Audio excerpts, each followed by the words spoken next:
Katrina has been is taking us back to talking about SARS-CoV-2. So she's going to be talking about the work she's been doing on SARS-CoV-2 evolution at different scales.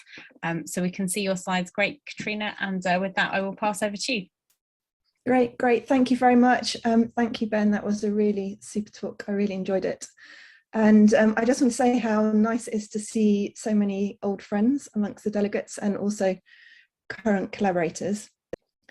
So Ben's talk very nicely kind of is a prelude to mine, really. So Ben's talking about how pathogens may make host shifts and the consequences of that. And now what I want to do is think a bit more using SARS-CoV-2 as our kind of model system, if you like, about how evolution proceeds in this particular virus, and really thinking about it from an evolutionary perspective. First, I want to say that I'll have like two parts to this talk. So the first part is going to be work we did back towards the beginning of the pandemic from samples we collected between March and June 2020. And then towards the end of the talk, I just want to touch on some work we've been doing on the genetic data from the ONS COVID infection survey. Also, before I start, needless to say, a huge number of people have been involved in this in terms of collecting samples, storing them, sequencing them, processing the data, all the way from Oxford to Manchester to Cog to Sanger to Northumbria. So really thank you to everybody there. Okay, so my interest in SARS-CoV-2 kind of stems in my interest in the evolution of viruses more generally, and specifically in this idea that viruses evolve to different host scales.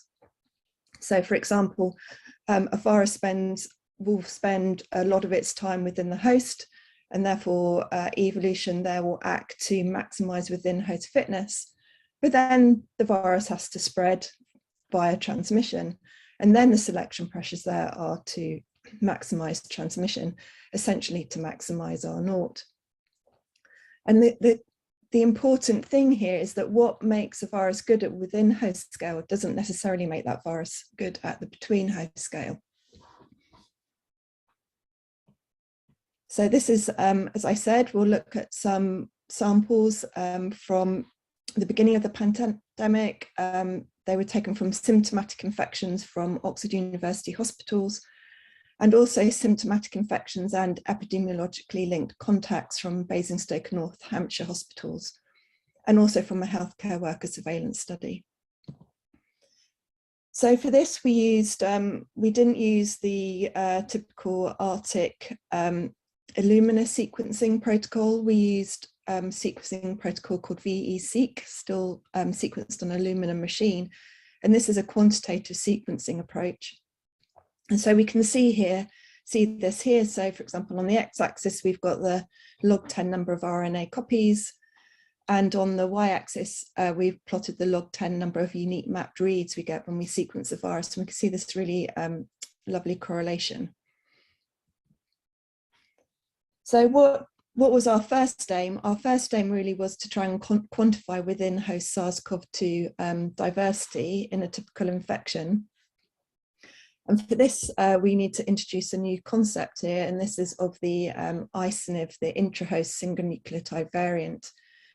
And basically, I've tried to kind of illustrate it here. So imagine these 5 lines of bases are from 5 different reads, so from 5 different viruses from within a sample. And we can see at one of these sites, we've got a major variant, a G, and we've got a minor variant, a T. And so we would call this T an ISNV, and the position it is the ISNV site.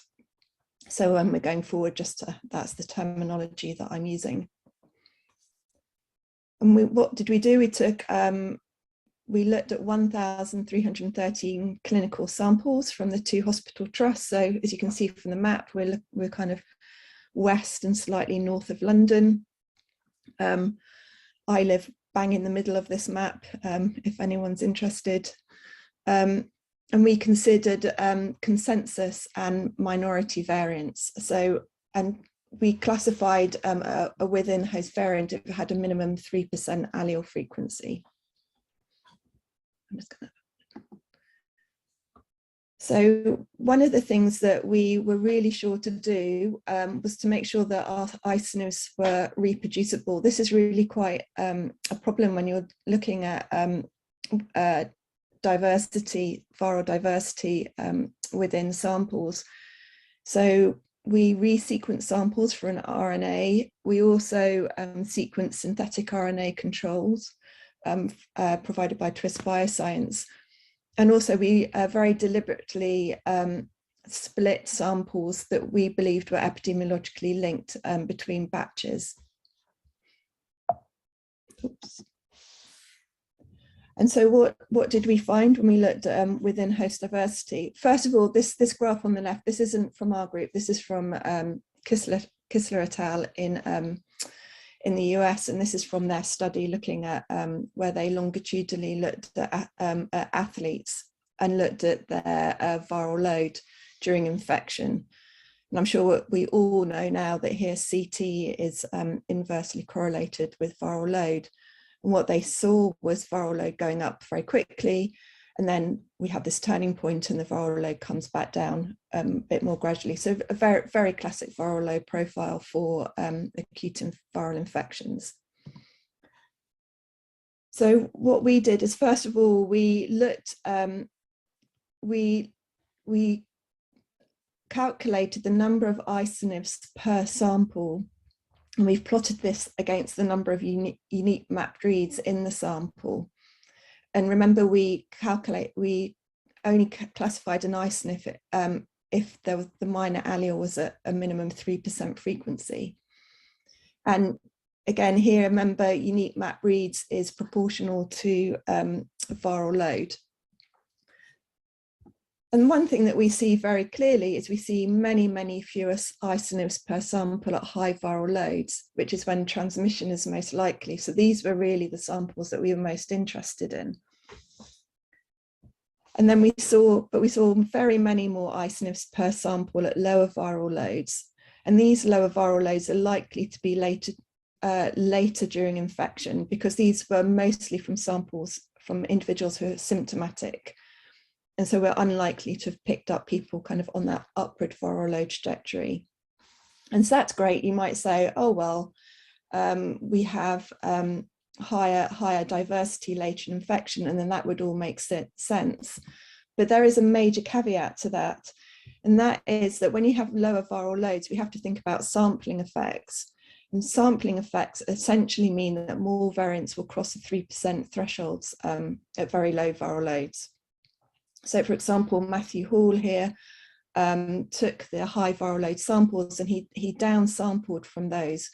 And you can see that as you downsample, you see very, very many more isonifs, even though the underlying sample is the same. So for this reason, we limited all our analysis going forward to these high viral load samples, or most of the analyses. And just to say that the minor allele frequencies, when we limited ourselves to these high viral load samples, were highly reproducible above this 3% cutoff. And in fact, this is why we chose 3% of our cutoff for our cutoff. So when we conditioned only on nucleotide positions with an isonif in high viral load samples, this is the pattern that we saw.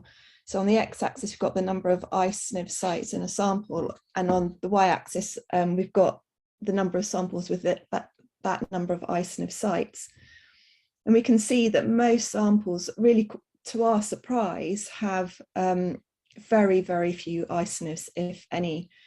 So remember, this is a genome with around about 30,000 nucleotide positions. And in many of these samples, we weren't identifying any isonifs at all, and often only one or two.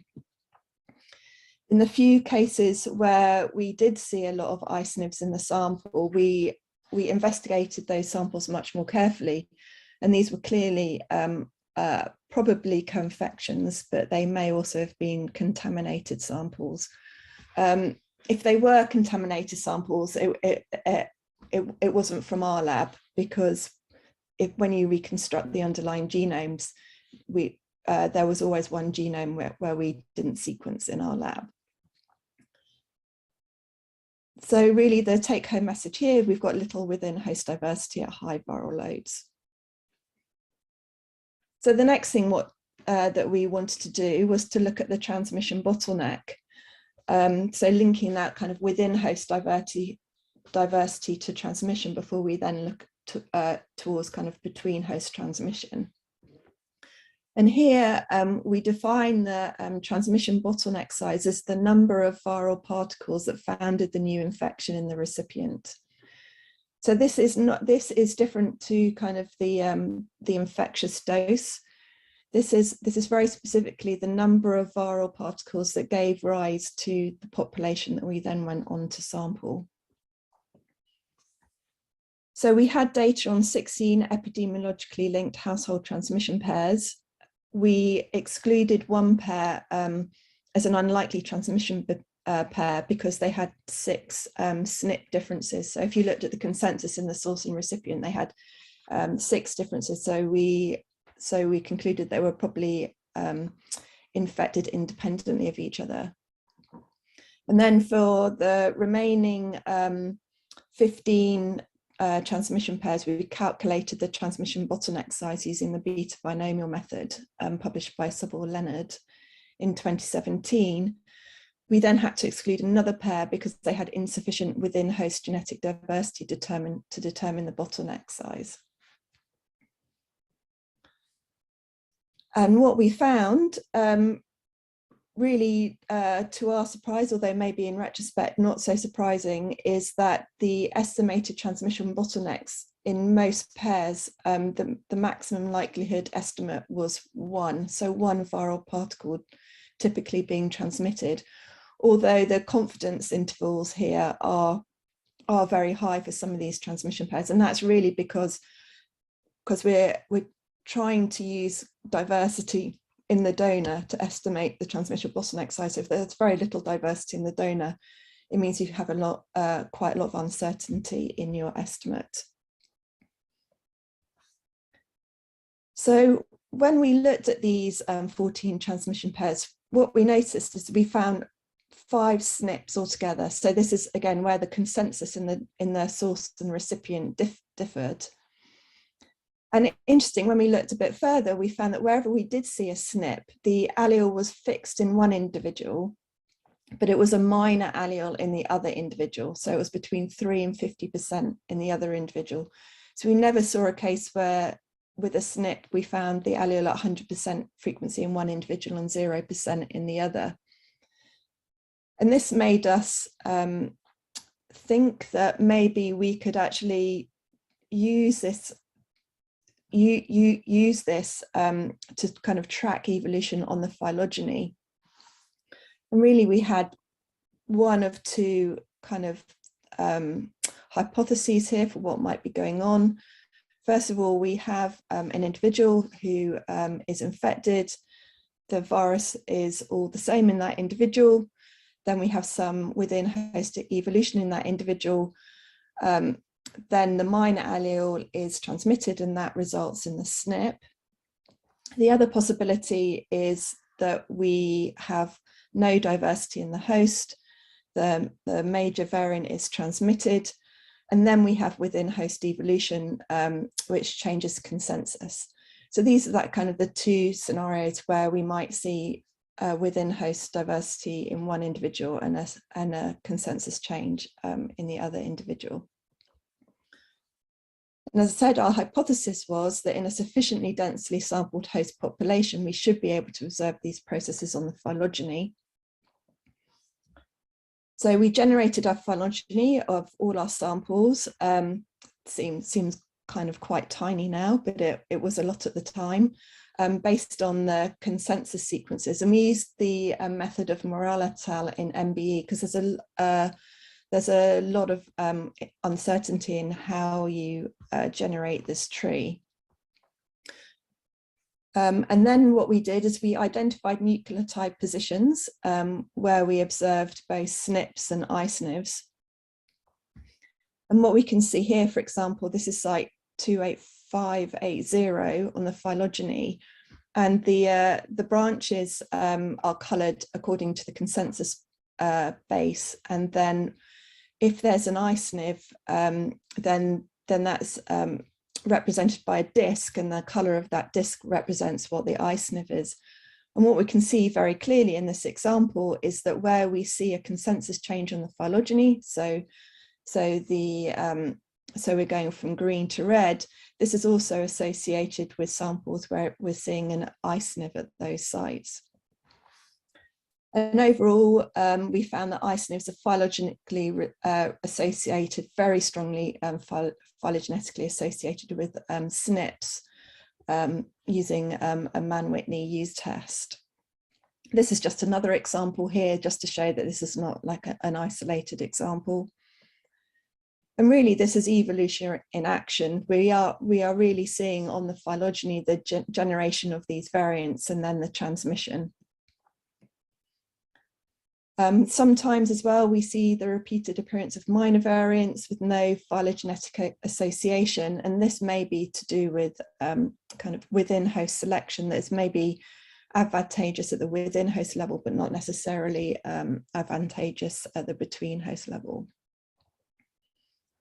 So just to summarize this part, just a quick look at the time. We found limited within host diversity and a narrow transmission bottleneck that can occasionally result in consensus change. This narrow bottleneck size really highlighted to us that between host evolution in SARS-CoV-2 is dominated by genetic drift. And really our conclusion of this piece of work was that SARS-CoV-2 evolution is expected to be slow and gradual. And really this was, when we first submitted this paper, this was a strong conclusion that we made, and it was all happy, and we really don't need to worry about evolution too much. Literally 2 days later, news of alpha variant emerged, and we had to kind of rethink quite a lot. Which brings me to part 2 of the talk, when we start to think much more at the between host scale. And so, as I said, I'm going to here use data from the ONS COVID-19 infection survey. So this is a household-based survey where households are typically, everyone in the household is typically sampled once a week for the first month. And then after that, they are sampled once a month. And the sequencing for this has been done in 4 locations to date. The sequences started off being sequenced at the Sanger Institute. Then the sequencing came to Oxford using our VE-seq approach for 6 months. Briefly for a month, samples were sequenced at Colindale, and then from August onwards, all of the sequencing has been done at Northumbria University. And really, so this is kind of a summary of what we find in terms of variants of concern. And what we see is first of all, if we look at the top graph, this is the actual number of samples that we see. So we can see, it's quite hard to see on the left now because there've just been so many sequences sampled by Northumbria in the last 6 months. But we see an increase in the ONS sampling towards the end of the summer of 2020. So before that, you can't even see the samples on the graph. And then in response to the alpha variant, there was another increase in sequencing effort in the ONS. So really from around about late December, early January, the goal was to sequence every sample that was RT-PCR positive in the ONS infection survey that has a CT less than 30, I should say. And then so we can clearly see alpha sweeping through, and then delta. Then there was, I've added the AY4.2 sublineage, which some people called Delta Plus, because there were some concerns that this was increasing in frequency. But then Omicron came and swiftly put pay to that. And now, as everybody knows, I'm sure we're seeing the emergence of BA.2, not increasing quite as fast as Omicron or Delta did, but certainly faster than AY.4.2. And I thought for this audience, you might be interested in how the ONS-CIS compares with samples from COG UK more generally. So for all the samples sequenced in the UK minus the ONS samples, and we can really see very similar patterns. On the left, we can see there's clearly differences due to differences in sequencing effort. Those will be mostly reflected in the COG UK data, because as I said, since January 2021, the aim has been to sequence every sample in the ONS-CIS. But we can see that the patterns of spread are really quite similar between the two data sets, even though the ONS-CIS represents between 1% and 4% of all samples sequenced in the UK. So what did we do next? We generated a phylogeny from the samples in the ONS. We don't have Omicron in here yet. It's quite an effort to generate these trees for quite so many samples. So I would say watch this space. But what we can see from the phylogeny is we can clearly see these different waves coming through. So B1177, if you remember, was the kind of the Spanish variant, or the summer holiday variant, which emerged in the UK, in Europe, and then the UK at the end of the summer of 2020. And then we see Alpha and then Delta. And what we can do is we can plot collection date and then plot that against root to tip distance, and we can see this beautiful molecular clock. So as a collection date goes onwards, we see that root to tip divergence increases, and this is lovely. As an evolutionary biologist, this is exactly what you want to see. But then what we did is we measured root to tip distance within the different major lineages. So again, B1177 here in blue, Alpha in the purple color, and Delta in the yellow color. And what we can see is that actually the rate of evolution at the within lineage level is much lower. And what we're seeing is this very low rate of gradual evolution within lineages, which corresponds to the sort of evolutionary patterns that we were seeing in the earlier work that I discussed. And then we're seeing these evolutionary leaps. And as we all know, it's still unclear what causes these leaps. There's speculation that this is evolution within chronically infected individuals. It may also reflect evolution in an unsampled animal reservoir. And really the major question for me is whether we're going to continue to see this pattern of gradual evolution followed by these evolutionary leaps. So as I said, yeah, I mean, this is what I was just saying before, gradual within lineage evolution, and then step increases in divergence between lineages. So just to summarize all of that, typical SARS-CoV-2 infections are characterized by limited within host diversity with a small transmission bottleneck size.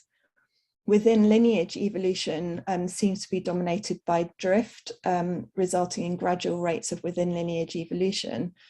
And then we have these new VOCs, which are characterized by these constellations of mutations, which will spread, obviously, if they increase transmissibility or immune escape. And so we get these step increases in divergence, resulting in faster between lineage rates of evolution. And so the big question is, will this characterize evolution in the future? really just kind of before I sign off completely, I think what I've tried to do is kind of take you on a journey from this within host scale through transmission to the population scale, and really at the kind of the within lineage population scale and the between lineage population scale. And with that, I will sign off and take your questions. Thank you. Great, thank you, Katrina.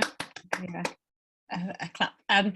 So there's quite a few questions in the chat, so we will try to come to them, try to get started on straight away. So the first few questions are related to the first part of your talk, so the within host scale stuff. So someone asks about how the within host dynamics might change if the host is immune compromised. And then there's also a question regarding genetic diversity, whether it's more or less in vaccinated hosts and unvaccinated hosts. Right, before I get to those questions, am I still sharing my screen? You are still sharing your screen. I think if you can't find the button, then one of the Newton Gateway team can probably stop your screen sharing because they're hosting, I think. Yeah, could you? Thank you very much. Don't know where the button went. But it's sometimes a bit confusing. So sorry, I'll just quickly ask those questions again. So it's about the within host dynamics. So how it might change for if a host is immune compromised, and also regarding the genetic diversity, whether it's more or less in vaccinated or unvaccinated hosts. Oh yeah, both super interesting questions, neither of which I can answer, but I can speculate. Yes, I mean, I think you know,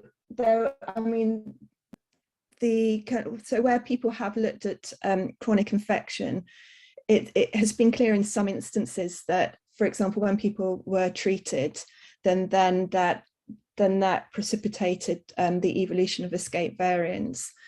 There's many, you know, there's many kind of situations where an individual may be chronically infected. Some may be treated and some may not be treated. And as you rightly said, the whether they have prior infection or whether they've been immunized or whether they're treated is surely going to change the trajectory of those infections. I think really time will tell because it requires these individuals obviously to be found and to be followed and to be sequenced through time. So maybe not very satisfactory answer to that. And then the second question is, do we see more diversity in individuals with prior immunity? I think that was essentially the question. Again, brilliant question. We are hoping to look at that. And we should have the data within the ONS to be able to answer that exact question. The real problem is with these questions is it's really, really hard for these reasons I was saying earlier in the talk, that most of these samples, especially in the ONS, are quite low viral load samples, because we're not sampling people at peak infection when they've got symptoms. We're just sampling on the day that you know the ONS worker happens to turn up at their house, and so most of the samples are quite a low viral load, and therefore kind of distinguishing what's real diversity and what is essentially noise is really difficult. So there we go. Thank you. I should say also, if people do want to raise their hand, we can always come back to questions in the chat later. So please do raise your hands if you also have a question. So someone else, slightly broader arching question about the evolution of the virus is accompanied by ongoing adaptive diversification within and between geographic regions. So can this diversification prolong the pandemic and the efficacy of vaccination campaigns, and in the future do you foresee variant specific vaccines? So quite a broad picture question. Yeah, I mean, I guess everybody listening's probably got an opinion about both of those questions. I think the likelihood is that with so much international travel that we may well, you know, over short time scales, I think it's inevitable that we will see at least some diversification, but ultimately it's going to be kind of the fitter variants that that spread. Now, whether we end up something like flu, where we kind of like have a northern hemisphere and southern hemisphere variant circulating with some kind of melting pot in the tropics, or something different, I have no idea at all. But you know, the fittest variant at the time is going to be the one that wins through, whatever defines that. So to be a bit more specific, I think we will continue to see these sweeps, but what determines these sweeps, I think, is difficult to say, and whether the virus kind of has it in it to keep having these evolutionary leaps, or whether once the virus is kind of settled down into the human population, whether things are a bit more gradual. Who knows? In terms of variant specific immunizations, again, I think my personal views, I think this surely has to depend on what virulence looks like in the future, on a background of people who have now, you know, a world population who's got quite a lot of prior immunity, whether through infection or through vaccination. And so the question really is, will variant, you know, what's the benefit of those variant specific vaccinations, I guess. And again, that's a question I think none of us know. Oh, well, I wish there was these variant specific vaccinations, there was more sign of them coming out, but Great, well, thank you very much, Katrina. So there's a few questions in the chat, but maybe you can we can try and come back to them later, or you can answer them during the coffee break. So I don't want to stand in the way of everybody and their coffee, but if people want to stick around or come back, and we can try and answer the questions in chat. But thank you very much, Katrina, for the fantastic talk, and everyone for the really interesting questions. So I believe the coffee break is, I can't remember what time I'm supposed to come back at. I'm just going to quickly check. So I think we're breaking for coffee from now until 11:35, and then we're back for the final talk of this first session. So thank you very much, everyone, and see you at 11:35.